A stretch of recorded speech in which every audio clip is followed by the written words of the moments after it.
Hello and welcome to my kitchen. In this video I'm going to show you how to make an Indian biscuit called Nan Khatai. Now this biscuit is traditionally made during Diwali, but you can make it and enjoy it at any time.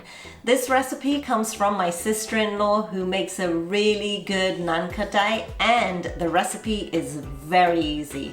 So let's get cooking.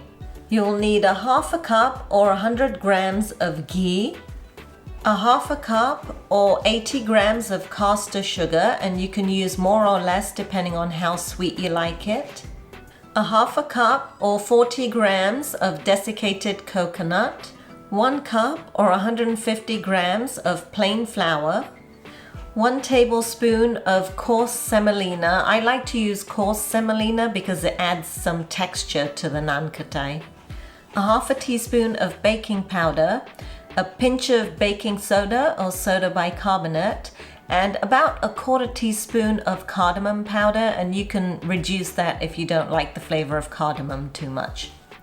The first thing we're going to do is mix the ghee with the sugar and whisk it up until it's creamy in texture.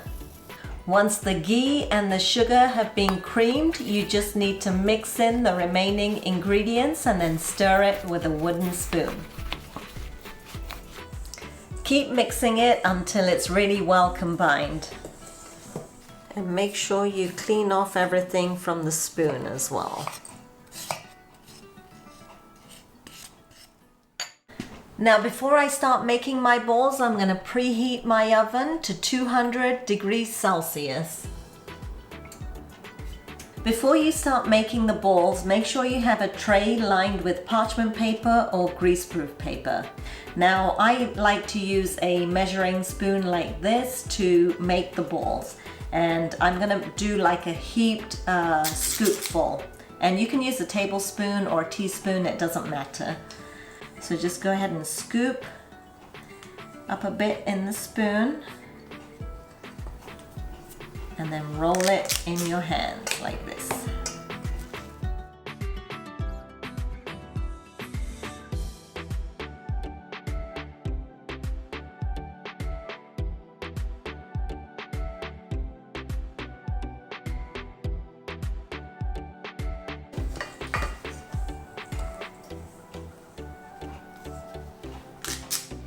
Now this mix makes about 18 to 20 Nan Khatai biscuits. So if you want more than that, then you can double the measurements and your recipe will turn out just fine. So continue making all the balls in the same way. Place the Nan Khatai about 2 to 3 centimeters distance apart. Now once all the balls are made, you can actually make a little design on the top. Now traditionally there's a little X on there, so you can use the top of a spoon to make a little X, or you can just push it down lightly and make some lines with a fork. So I'm going to do a little bit of both just to show you how they look.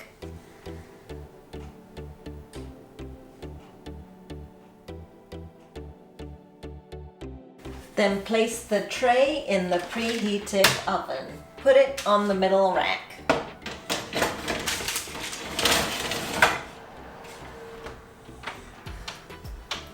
And we'll let this bake for between 10 to 15 minutes. Oven temperatures do vary a lot, so you're gonna have to watch it. You want it to be a nice golden brown.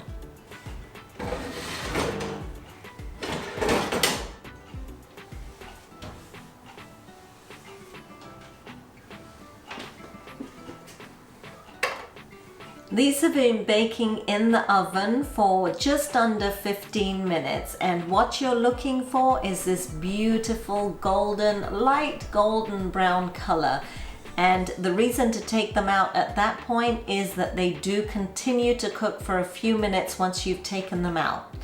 Now we are going to leave these on the tray to cool completely. Once they've cooled completely, you can start enjoying them or store them in an airtight container.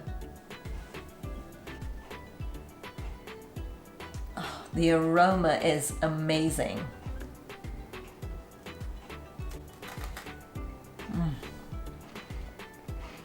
So good.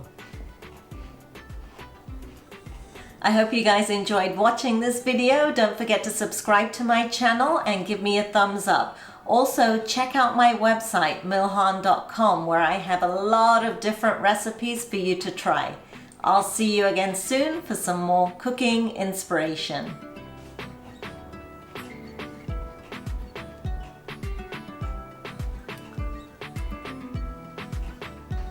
Mmm.